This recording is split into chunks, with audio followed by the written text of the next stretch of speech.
Bonjour les amis, ici Sandra à partir de Genève. Je vous souhaite la bienvenue pour la vidéo de ce jour. Comme je l'ai annoncé dans la vidéo du dimanche dernier, que je mets en barre des descriptions, nous allons examiner la forte intervention du journaliste franco-camerounais Charles Onana, politologue par ailleurs, le dernier jour de son procès qui s'est déroulé à Paris du 8 au 11 octobre. En procès, soi-disant pour négation de génocide intenté par des ONG mafieuses au service du dictateur rwandais Paul Kagame, avec le soutien des lobbies mafieux anglo-saxons qui les soutiennent en vue de la balkanisation de la République démocratique du Congo. Et nous allons examiner l'une des actions aujourd'hui de ce lobbying des anglo-saxons, à savoir les soi-disant œuvres humanitaires. Nous allons examiner, voilà, cette fourberie à travers un homme connu par beaucoup de personnes, un grand acteur d'Hollywood, Ben Affleck. Nous allons donc voir dans cette vidéo que Ben Affleck est en train de jouer en RDC exactement le rôle qui a été joué par un autre grand acteur d'Hollywood, cette fois au Soudan, à savoir George Clooney, un rôle qui a d'ailleurs contribué fortement à la partition du Soudan. Aujourd'hui, on a le Soudan du Sud qui se trouve dans une situation très compliquée. Il s'agit donc de la 4e vidéo que je fais sur ces sujets concernant Charles Onana. Avant d'aborder un autre sujet le week-end prochain, cela a été nécessaire vu l'importance de ces sujets pour la République démocratique du Congo. Et d'ailleurs, Charles Onana est très soutenu par la communauté congolaise dans le cadre de ce procès politique contre lui intenté par les lobbies mafieux de Paul Kagame. Comme nous l'avons vu dans la vidéo du dimanche dernier, que je mets en barre des descriptions, ainsi que les 2 autres vidéos que j'ai faites sur ce même sujet. Je rappelle que la cause dans ce procès contre Charles Onana a été prise en délibéré, voilà, par le tribunal français à Paris. Et le verdict, ce sera pour le 9 décembre. Il y aura encore beaucoup de Congolais qui seront là pour soutenir Charles Onana. Voilà. Et là, je vais vous laisser suivre l'intervention de Charles Onana le dernier jour de son procès avant que je ne fasse mon analyse à ces sujets.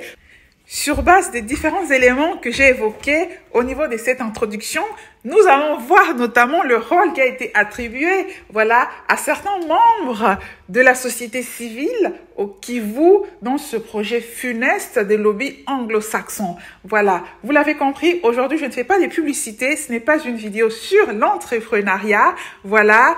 Et donc, je vais vous laisser suivre l'intervention de Charles Onana. Ensuite, je vous présente mon analyse. À tout de suite.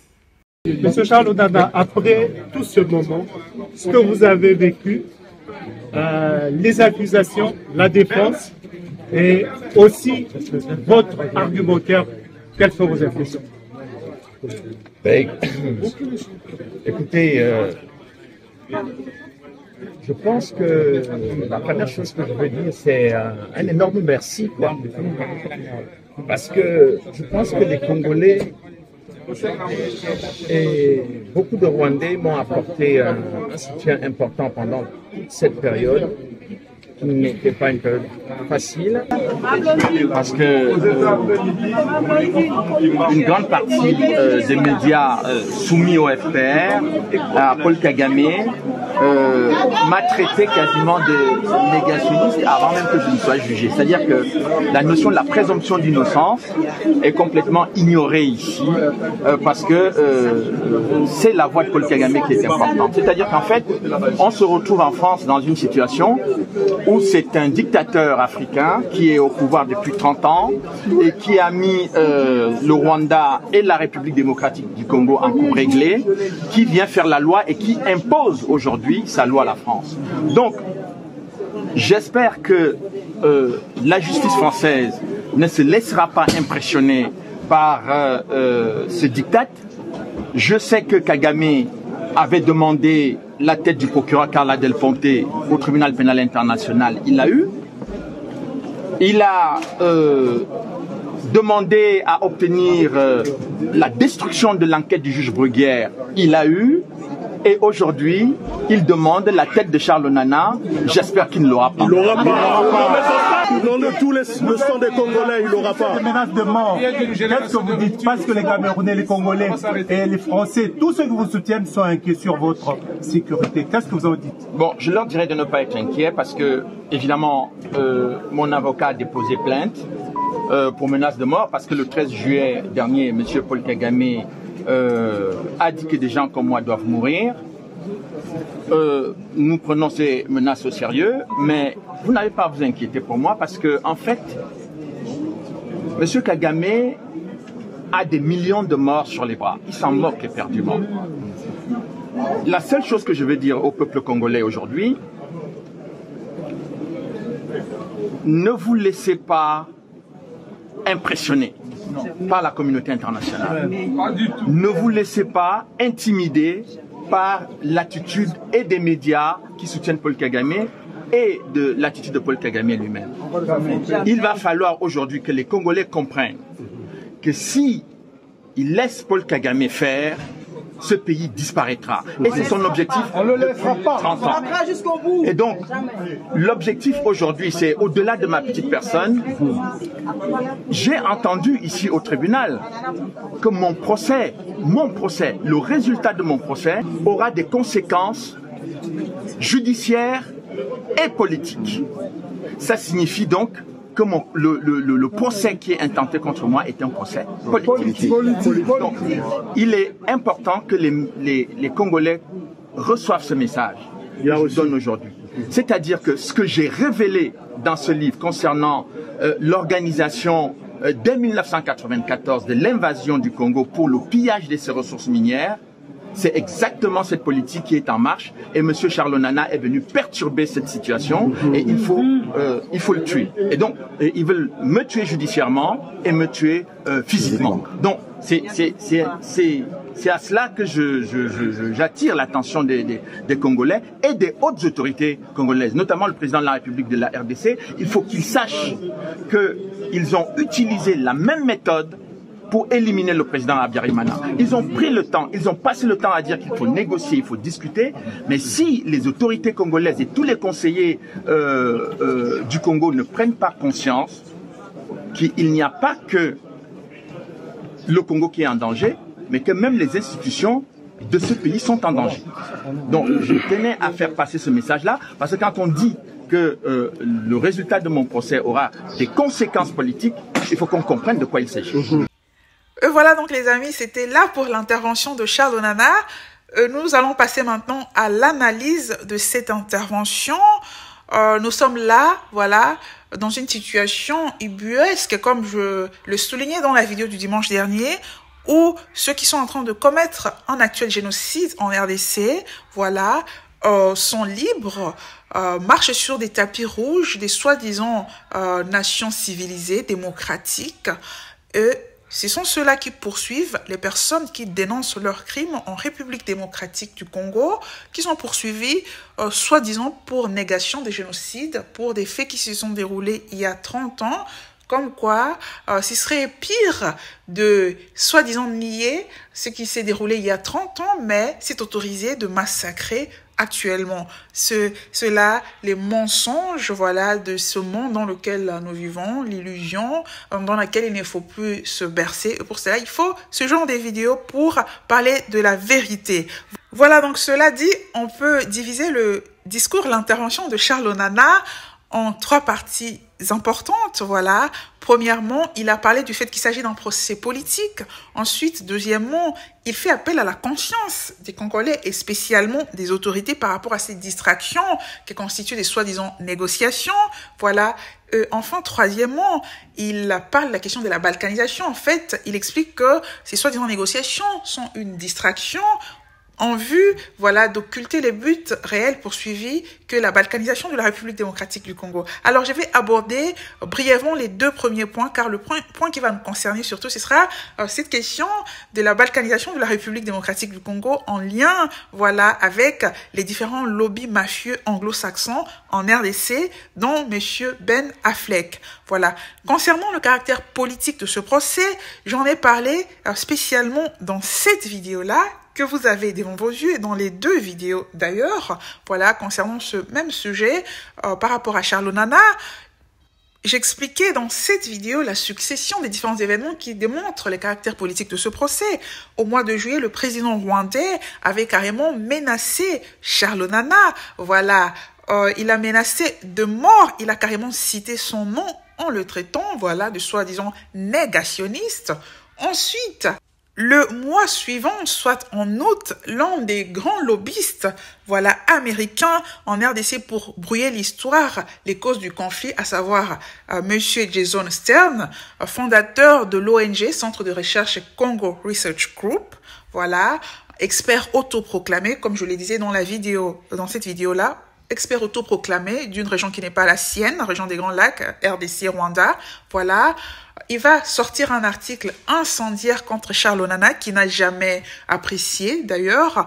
Il le traitait brièvement de complotiste, mais en août, il va sortir un long article qui a pour objectif essentiellement de discréditer Charles Onana, le traitant de complotiste, voilà, de quelqu'un qui propagerait de soi-disant discours de haine. Un article qui avait pour objectif d'atténuer la responsabilité de Paul Kagame dans la tragédie de Grand Lac, spécialement de la RDC, en vue de maintenir le statu quo. Il y en a qui l'ont toujours considéré comme un expert, voilà, alors qu'en fait, ce sont des gens qui font du soft lobbying. Si vous ne faites pas attention, vous n'allez pas remarquer qu'ils sont en train de travailler contre vos propres intérêts. C'est le cas d'ailleurs avec la dame Michaela Wong qui a sorti un livre Do Not Disturb concernant l'histoire du Rwanda, où il parlait des crimes du Rwanda il y a environ 2 ans, comme si c'était une découverte, alors que les Congolais disent depuis longtemps que c'est Paul Kagame qui tue, voilà. Mais l'objectif, que ce soit des Jason Stern et de Michaela Wong d'ailleurs qui a partagé sur Twitter l'article incendiaire de Jason Stern contre, voilà, Charles Onana sur Twitter. Elle a dit que c'était un bon article à lire parce qu'elle pense comme lui, contre donc Charles Onana. Voilà, leur objectif, c'est de, comment dire, d'éluder, voilà, de faire disparaître la responsabilité des États-Unis, leur pays d'origine, et d'essayer de présenter ce qui se passe dans la région des Grands Lacs comme un conflit entre Africains. On retrouve cette dynamique, que ce soit dans le livre de Michaela Wong ou dans l'article de Jason Stern contre Charles Onana. Voilà. Par ailleurs, leur objectif, justement, c'est d'atténuer en même temps la responsabilité de Paul Kagame pour essayer de démontrer que ce qui se passe au Congo, c'est une question congolo-congolaise, alors qu'il s'agit d'une guerre économique menée par ce président criminel, voilà, avec les puissants lobbies anglo-saxons mafieux qui le soutiennent pour le pillage de la République démocratique du Congo. Heureusement qu'il y a des journalistes qui sont là pour remettre ces personnes à leur place. Il y a par exemple Nicoletta Fagiolo, journaliste italienne, qui a sorti un article pour confondre ces deux personnages, Jason Stern et Michaela Wong, qu'ils qualifient d'africanistes en fait, qui ont une manière de présenter les événements en Afrique sous l'esprit soi-disant africain qui serait spécifique à l'Afrique, voilà, qu'un occidental pourrait ne pas comprendre. Voilà, ces termes africanistes, c'est un article excellent de la journaliste Nicoletta Fagiolo, qui a d'ailleurs suivi le procès de Charles Onana du début à la fin. C'est elle qui a réalisé la vidéo où elle a interrogé à ces sujets l'avocat congolais Amouli Reti, vidéo qu'on a vu, que j'ai présenté le dimanche passé. Voilà, donc, je vous encourage à lire cet article de Nicoletta Fagiolo où elle expose, voilà, la malhonnêteté intellectuelle de ceux-là qu'elle appelle africanistes, ces lobbyistes anglo-saxons que sont Jason Stern et Michaela Wong concernant la tragédie des Grands Lacs. Voilà donc, ces différents éléments viennent nous rappeler le testament de Patrice Emery Lumumba qui avait dit que l'Afrique, le Congo, écrirait sa propre histoire. Voilà. Et justement, les Rwandais et les Congolais ont écrit leur propre histoire telle qu'ils l'ont vécue avant même l'entrée en scène de Charles Onana, qui est un Camerounais. Voilà, à travers les livres que vous avez devant vous, l'un en 1995, juste une année après les événements du Rwanda, un livre écrit par un Hutu-Rwandais, voilà. Ensuite, en 1998, un livre écrit par un Congolais. Alors, les résultats des travaux de Charles Onana qui entre en scène en 2001 avec un livre coécrit d'ailleurs avec un Rwandais Tutsi rescapé lui-même des massacres, aujourd'hui emprisonné par le criminel président Paul Kagame, Deo Mouchaïdi. Les résultats donc des travaux de Charles Onana ont un grand écho auprès des populations dans la région des Grands Lacs parce que ces travaux rencontrent les vécus dans la réalité des populations concernées, tout simplement. Et voilà, les États-Unis, la Grande-Bretagne et tous les autres écrivent leur propre histoire telle qu'ils l'ont vécue. On ne voit donc pas pourquoi, en ce qui concerne les Grands Lacs, la RDC, ce sont des lobbies étrangers anglo-saxons qui devraient venir nous donner les causes, les soi-disant causes d'une histoire que nous avons vécue nous-mêmes. Voilà, causes d'ailleurs qui ne rencontrent pas notre propre vécu. Il faut donc dénoncer ces genres d'africanistes qui viennent brouiller les vraies raisons de cette tragédie-là au profit des intérêts de leur propre pays et des lobbies qui sont en train de servir. Voilà, c'était donc là important de souligner que c'est après le discours de Paul Kagame contre Charles Onana qu'il y a eu l'article de Jason Stern, un lobbyiste américain contre Charles Onana. Et ensuite, au mois de septembre, on a l'aboutissement de la soi-disant plainte pour soi-disant négation des génocides portée par des ONG mafieuses, voilà, complices de ces lobbies anglo-saxons contre Charles Onana, d'où le procès qui a eu lieu en octobre. Et là, on se rend compte, comme je le disais, qu'il s'agit bel et bien d'un procès politique contre Charles Onana, comme il a souligné dans son intervention. L'objectif étant d'essayer de les discréditer parce qu'ils pointent les vrais responsables, à savoir les anglo-saxons dans la tragédie des Grands Lacs, contrairement à l'histoire qui a été mise en avant où on parle plus de la responsabilité de la France, alors que les vrais responsables sont les anglo-saxons, une France qui d'ailleurs depuis Nicolas Sarkozy est devenue complice des anglo-saxons dans cette histoire, comme je l'expliquais dans cette vidéo-là. Voilà donc pour le caractère politique de ce procès. Ensuite, nous allons parler de l'interpellation de Charles Onana faite spécialement aux autorités congolaises concernant ces soi-disant négociations qui sont faites avec le Rwanda, faisant partie d'une distraction avec des fausses causes des FDLR, alors qu'on sait que le vrai objectif, c'est le pillage de la RDC, de la République démocratique du Congo, donc par Kagame pour le compte des lobbies essentiellement anglo-saxons. Pour cela, je vais rappeler ce que j'avais déjà dit dans cette vidéo-là, c'est que le gouvernement de la RDC est tout simplement complice.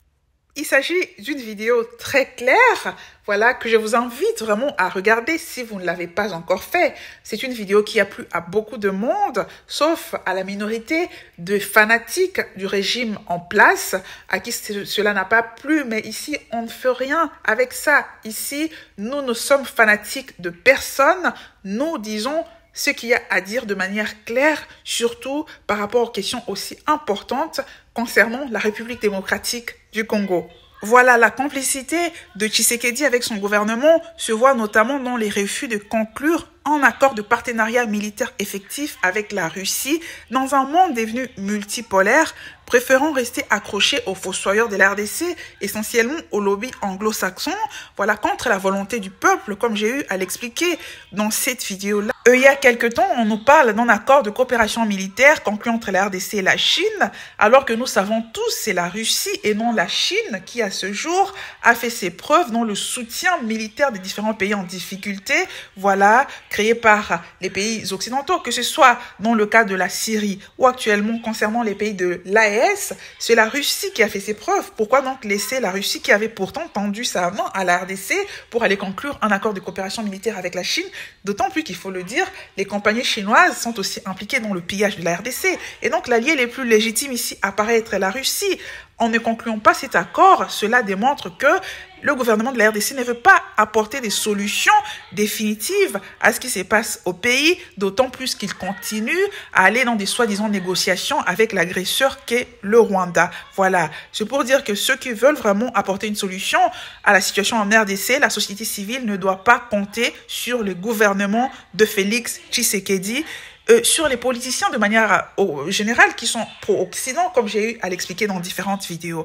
Voilà. Et donc, comme je le disais, ces négociations-là ont pour objectif final de servir des distractions parce que le but visé, c'est la balkanisation de la RDC. Ça nous conduit donc au troisième point de l'intervention de Charles Onana où nous allons aborder les cas des lobbyistes dans l'humanitaire. Car précédemment, j'ai parlé des lobbyistes comme Michaela Wong ou surtout Jason Stern qui sont des lobbyistes dans l'écriture de l'histoire. Plus précisément dans le rôle de travestir l'histoire en donnant les fausses causes. Car nous savons tous que pour pouvoir apporter une solution à un problème, il faut pouvoir parler des vraies causes. En donnant donc les fausses causes, on maintient les statu quo et c'est le rôle des lobbyistes dans l'écriture de la fausse histoire en vue de l'intervention des lobbyistes dans des fausses actions humanitaires au sein de ces statu quo maintenus à travers une histoire fausse. Et donc là, nous avons en scène les différents acteurs d'Hollywood. J'ai parlé spécifiquement de Ben Affleck avec son ONG dénommé Eastern Congo Initiative, créé en 2010 avec pour objectif soi-disant d'assister les populations de l'Est du Congo à trouver des solutions à leurs problèmes, voilà, en leur apportant un soutien, notamment financier, pour des projets et autres. Or, il s'est fait justement que Ben Affleck est lié aux fossoyeurs du Congo de manière directe, à savoir aux Clinton.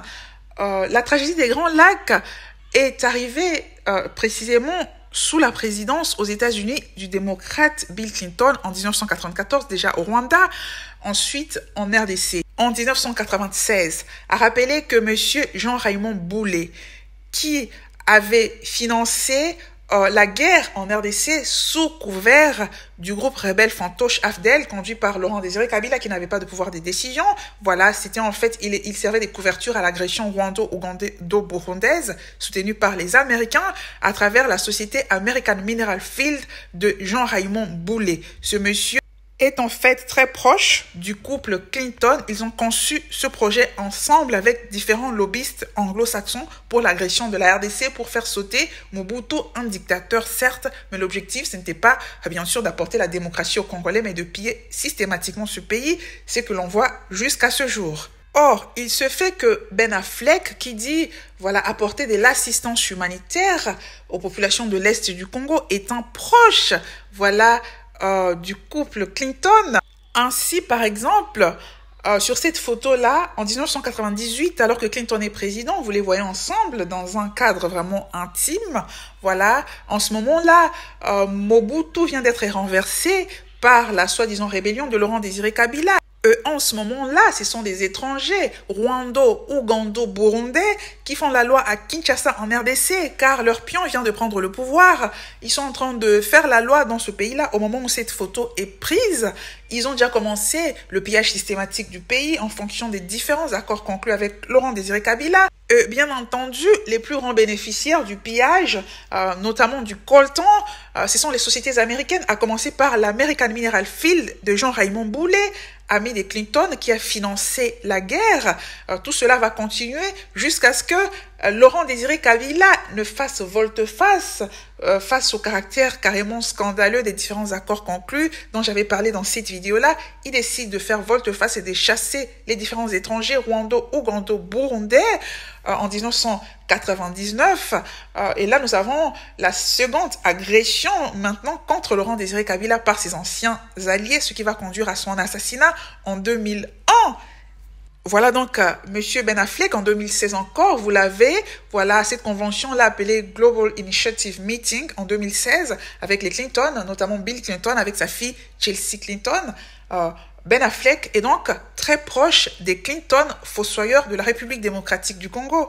Il faut souligner d'ailleurs que tel est également le cas de la dame avec qui Ben Affleck a co-créé cette ONG Eastern Congo Initiative. Voilà, cette dame Whitney Williams, qui est également très proche du couple Clinton, mari et femme, car cette dame avait commencé par travailler d'abord pour Clinton lui-même, Bill Clinton. Elle a commencé comme stagiaire au sein de l'administration Clinton pour le mari, avant de travailler comme directrice des différents coordonnatrices des voyages de la première dame de l'époque, Hillary Clinton. Et donc ici, on se rend compte que, comme par hasard, les deux cofondateurs de cette ONG dite humanitaire sont très liés aux fossoyeurs du Congo, à savoir le couple Clinton. Ça ne s'arrête pas là. Ben Affleck est également très proche du président du Rwanda, Paul Kagame. Et cela, c'est François Soudan qui le relève, voilà, le fondateur de la revue impérialiste dite Jeune Afrique, voilà, dans son livre « L'homme de fer, conversation avec Paul Kagame », il relève les différentes personnes qui font partie du fan club de ce soi-disant homme de fer, en réalité un génocidaire que Paul Kagame. Voilà, François Soudan les cite, c'est Paul Kagame qui le lui dit lui-même, à savoir Bill Gates, Bill Clinton, Tony Blair, oui, qui était lui-même premier ministre durant la tragédie des Grands Lacs, très proche de Kagame, et Ben Affleck, bien entendu. Nous avons Nathalie Portman, nous avons le PDG de Starbucks, voilà, et de Visa, nous avons Howard Buffett, Robert De Niro et bien d'autres.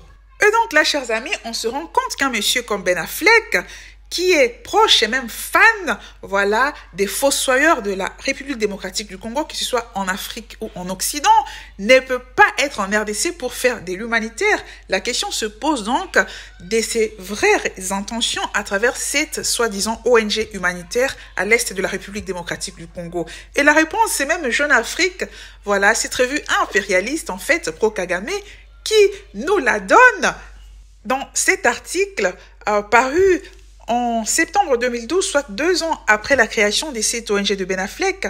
Jeune Afrique titrait « Après cloner pour le Darfour, Ben Affleck pour la RDC ».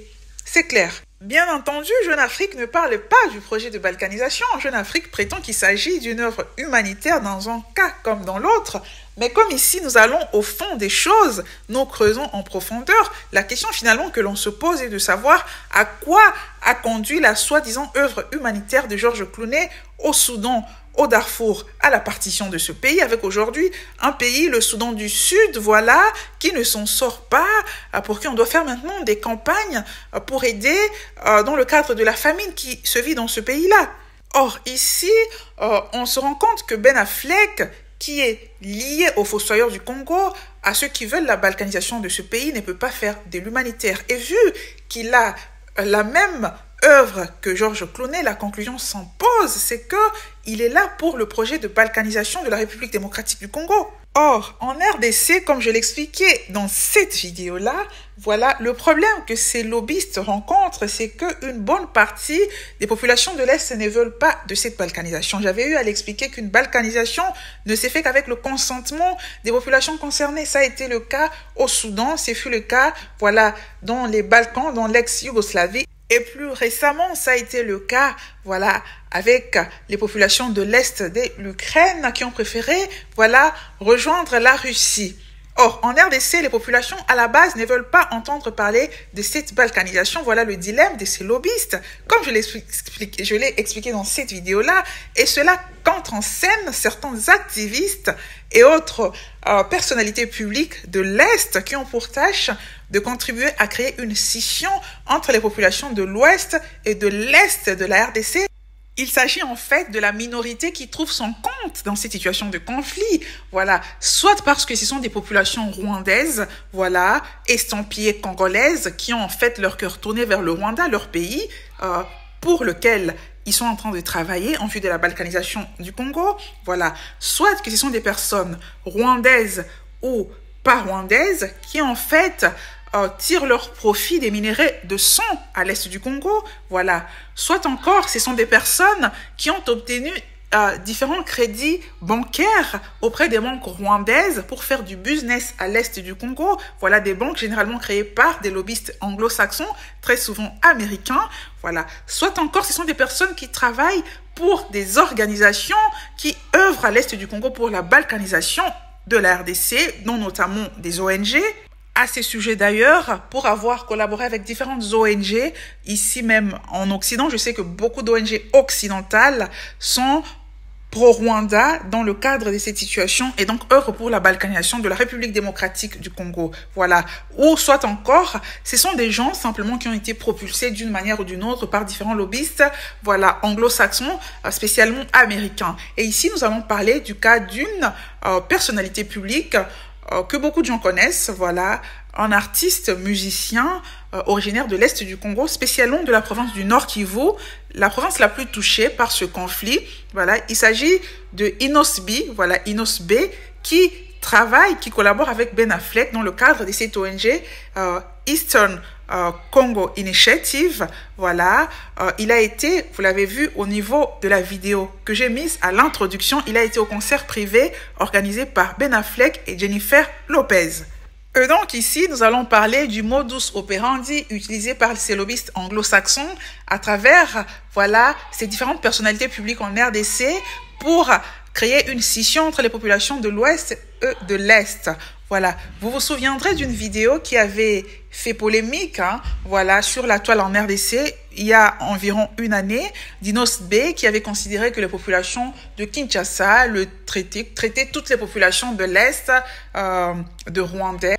En fait, il était en train d'insinuer que les populations de l'Ouest du Congo ne voulait pas des populations de l'Est.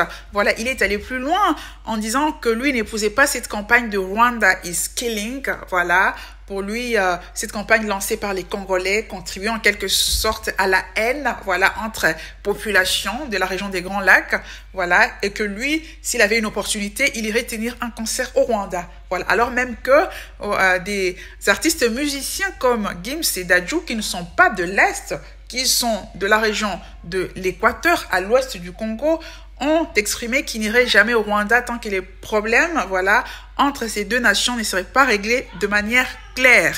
L'intervention d'Inos B avait créé un tollé et d'ailleurs, ce sont d'autres personnes de l'Est qui avaient critiqué sévèrement ces discours d'Inos B. On peut voir par exemple cette dame-là, parce qu'elle ne rate pas l'occasion, voilà, de dire deux mots, les 4 vérités aux personnes qui tiennent ce genre de langage mensonger. Elle explique dans cette vidéo-là, par exemple, voilà, vous pouvez voir ces vidéos où elle a dit ces 4 vérités à ces personnes qui sont en fait en train de mentir tout simplement.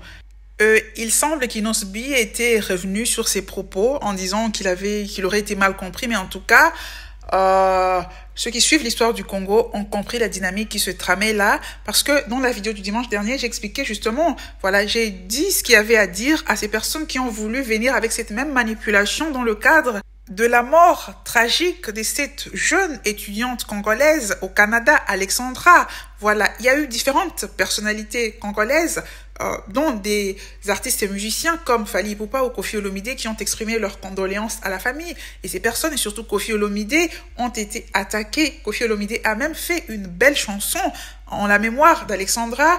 Et il y a eu plusieurs personnes qui sont venues prendre Koffi Olomide à partie, lui reprochant de ne pas avoir parlé des morts de l'Est, notamment des naufrages, voilà, alors qu'il parlait de la mort d'une seule personne, Alexandra, dont la vie semblait valoir plus que des millions de vies. Il fallait donc souligner cette manipulation de ces personnes-là, car justement, c'est le premier modus operandi, le premier mode opératoire des lobbyistes anglo-saxons avec certains activistes de l'Est du Congo, où il faut insinuer que les populations de l'Ouest se désintéresseraient des malheurs de l'Est pour ne s'occuper que de ceux qui les regardent à l'Ouest du pays. C'était ça, en fait, le message que ces gens-là étaient en train de vouloir transmettre, ce qui est faux. Il fallait souligner leur hypocrisie, parce que là, ces artistes et musiciens ont parlé de la mort d'une jeune Congolaise. Et pourtant, ces personnes ne sont pas allées faire le même reproche à Inos B de l'Est, voilà, où il y avait eu le naufrage au Nord Kivu, dont il est originaire. Inos B qui, lui, sur sa page, parlait plutôt, voilà, de la famine au Soudan. Entre celui qui parle, ce n'est pas mal de parler de la famine au Soudan, mais s'il faut faire un reproche, quand on est honnête, entre celui qui parle d'une situation qui ne concerne même pas le Congo, la famine au Soudan, et ceux qui sont en train de parler, voilà, d'un drame qui a touché une jeune fille congolaise, à qui devrait-on faire un reproche quand on est honnête pour n'avoir pas parlé du naufrage? Voilà, c'est de l'hypocrisie, d'autant plus que ce n'est pas qu'à l'Est qu'il y a des naufrages. Il y a eu un naufrage en août à Mai-Ndombe, on n'avait pas entendu ces personnes-là parler de ce qui s'est passé à Mai-Ndombe. Donc, comme je le disais dans la vidéo du dimanche dernier, ceux qui sont morts à Mai-Ndombe n'auraient pas droit à la même compassion que ceux qui meurent à l'Est. Voilà, l'entraide entre peuples d'un même pays n'est pas à sens unique. C'est une entraide mutuelle. Voilà, cela d'autant plus que ces artistes musiciens dits de l'Ouest, quand ils vont à l'Est, ils font de l'humanitaire. Ils vont pour faire de l'humanitaire. On l'a vu avec Dadju, avec l'hôpital du docteur Mukwege au Sud Kivu. Voilà, mais on le voit aussi dans avec Kofi, Fali et les autres qui font de l'humanitaire à l'Est. Et ce qu'on ne voit pas, c'est dans l'autre sens où des personnalités de l'Est font de l'humanitaire au sein d'autres provinces. Donc, il fallait souligner cette hypocrisie. Cela pour dire que ces personnes qui font ce lobbying pour les anglo-saxons devraient avoir le courage de se manifester, voilà, et d'expliquer leurs activités. En revanche, à chaque fois que ces gens vont vouloir calomnier les autres populations de la RDC pour leurs intérêts personnels, dans leurs liens incestueux avec ceux qui tuent, voilà, à l'est du Congo, nous serons là pour leur répondre. Ces personnes qui font ce lobbying n'exprimeront jamais clairement leurs intentions parce qu'elles savent que leur population, déjà à la base, n'accepteront jamais. Voilà. Et donc, ces gens sont obligés de calomnier les populations de l'Ouest pour leurs intérêts personnels, habitués à la fourberie, sans parler même d'autres personnalités publiques de l'Est qui sont contre ce projet. On peut citer par exemple le député Justin Bitakwira, qui est du Sud Kivu. Voilà, c'est parmi l'un des grands soutiens de Charles Onana. Un élément important, c'est que les personnes qui militent pour la balkanisation du Congo, pro-Rwanda, de manière, toutes ces personnes d'ailleurs n'aiment pas Charles Onana, ça c'est un élément déterminant. Et donc le député Justin Bitakwira est justement parmi les organisateurs de la conférence en faveur de Charles Onana à Kinshasa, dont j'ai parlé dans cette vidéo-là. Voilà donc le premier mode opératoire de ces gens, vouloir insinuer que les populations de l'ouest du Congo seraient hostiles aux populations de l'Est. Je viens de démontrer qu'il s'agit d'un mensonge, d'autant plus qu'à Kinshasa, par exemple, voilà, Kinshasa est une ville cosmopolite avec toutes les tribus de la RDC. Aujourd'hui, on parle de 14 millions de personnes environ. On peut avoir entre 1 et 1 million des populations de l'Est du Congo. Voilà, donc il faut arrêter avec les mensonges et assumer ce qu'on est en train de faire, car on sera là pour dénoncer les menteurs. Voilà, le deuxième mode opératoire, c'est de prétendre que les régions de l'Est et le Katanga seraient plus riches que le reste de la République démocratique du Congo et que les populations de l'Est seraient plus travailleuses que les autres populations, ce qui expliquerait que ces régions de l'Est seraient plus développées. Un autre mensonge, cela est bien pensé en fait par les lobbyistes anglo-saxons, car le message subliminal, c'est que en acceptant la balkanisation, ces régions de l'Est vont amorcer encore plus leur développement. En tout cas, moi, ces lobbyistes anglo-saxons ne peuvent pas me tromper. J'ai longtemps étudié leur mode opératoire. Pour moi, ils sont prévisibles. J'ai démonté ce mensonge dans cette vidéo-là. Voilà. D'abord, concernant la prétendue richesse, que l'on assimile essentiellement, pour ne pas dire uniquement, à la richesse minière. J'ai démontré dans cette vidéo-là, les minéraux non transformés ne sont rien d'autre que des pierres qui ne servent à rien. La preuve d'ailleurs, c'est que ces régions de l'Est du Congo sont celles où on trouve le plus de malnutrition. Or, nous savons tous que l'un des signes les plus élémentaires de richesse, c'est que l'on ne meurt pas de faim. Alors, de quelle richesse on nous parle? Aussi, j'ai expliqué dans cette vidéo-là que la RDC devrait se concentrer sur l'agriculture et laisser un peu de côté le secteur minier qui sert les intérêts étrangers. Et n'a pas du tout amélioré le social des Congolais qui continuent de mourir de faim. Alors que la RDC a les terres arables les plus importantes en Afrique. J'ai donné à ce sujet l'exemple de ma province d'origine, le Sankoro, qui est une province minière avec d'énormes gisements miniers, mais qui se concentre sur l'agriculture. Le Sankoro, une province enclavée, mais qui arrive à s'auto-nourrir, contrairement aux provinces de l'Est, qui sont totalement dépendantes du Rwanda, et Dieu seul sait, voilà, la qualité des nourritures que ces provinces achètent au sein de ces pays agresseurs de la RDC, qui n'a jamais eu de bons projets pour le Congo. Et telle est la situation du Grand Katanga aujourd'hui, totalement dépendant de la Zambie, au point que récemment, il y a même eu des cas, voilà, de maïs contaminé par un agent cancérigène. Les autorités ont dit qu'il ne faut pas acheter, voilà, mais qu'est-ce qui prouve que les différents opérateurs économiques ne vont pas simplement changer les sacs pour ne pas utiliser les sacs qui ont été incriminés et fournir le maïs contaminé, voilà. Et de quelle richesse on nous parle quand on n'arrive pas à se nourrir? On est obligé de consommer des produits parfois dangereux venant d'ailleurs plutôt que de cultiver la terre pour nourrir sa population. Il faut arrêter avec la comédie. Les riches ne meurent pas de faim. Voilà. Et donc là, ça me conduit au second volet, voilà, de ce mode opératoire où l'on voudrait nous dire que ces régions seraient plus développées. Un autre mensonge, développer dans quel sens? Un premier signe de développement déjà, c'est de pouvoir s'alimenter. Voilà, quand on n'arrive pas à le faire, on ne peut pas parler de développement. Construction de quelques infrastructures, ça et là, le strict minimum d'ailleurs, parce que au niveau des territoires, c'est la catastrophe. Moi, j'ai vécu à l'est du Congo, on peut pas me mentir à ces sujets-là. Au contraire, d'ailleurs, ces régions aujourd'hui sont esclavagisées par les différentes compagnies étrangères qui détiennent, voilà, leurs différents gisements miniers. J'ai expliqué dans cette vidéo-là que l'essentiel des gisements miniers du Katanga et du Kivu, 95% sont détenus par des compagnies étrangères qui y font la loi. Il y a des régions, le journaliste camerounais Alain Foka en a parlé, à l'est du Congo, détenues par ces compagnies où les autorités congolaises n'entrent pas car ces compagnies font ce qu'elles veulent. Alors de quel développement vous nous parlez? De l'esclavage, des gisements miniers qui ont été cédés aux compagnies étrangères, voilà, par les ressortissants de ces régions, essentiellement du Katanga avec le régime passé, comme j'ai eu à l'expliquer, un élément important à souligner, et le dire ne revient pas à dédouaner l'actuel régime médiocre de Félix Tshisekedi, mais il faut nommer toutes les responsabilités. Voilà.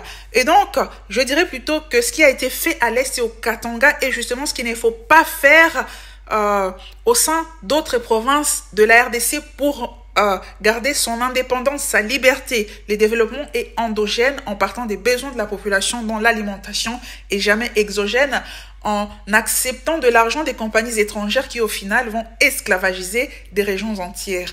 Au contraire, les régions de l'Est et le Katanga devraient plus réfléchir à comment récupérer leurs gisements miniers détenus aujourd'hui par des compagnies étrangères plutôt que parler d'un développement qui n'existe pas.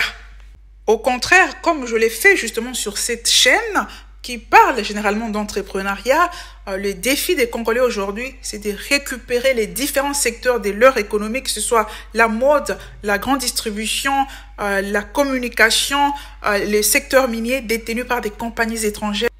Car cela est la cause profonde de la pauvreté de ce pays-là, une économie non seulement détenue par des étrangers, mais ensuite tournée vers les exportations, alors qu'il faut une économie détenue par les nationaux et axée sur la production locale. Voilà les amis, il y a un troisième mode opératoire dont je parlerai dans une vidéo autre, car là, cette vidéo a déjà pris beaucoup de temps.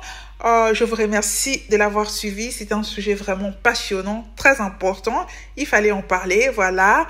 Je vous donne rendez-vous le dimanche prochain où je vais parler d'un sujet, cette fois sur l'entrepreneuriat, différents secteurs de l'économie de la RDC détenus par les étrangers. Ce sera la 5e vidéo à ce sujet. Voilà. Je vous souhaite un excellent dimanche, les amis. Prenez soin de vous. Ciao!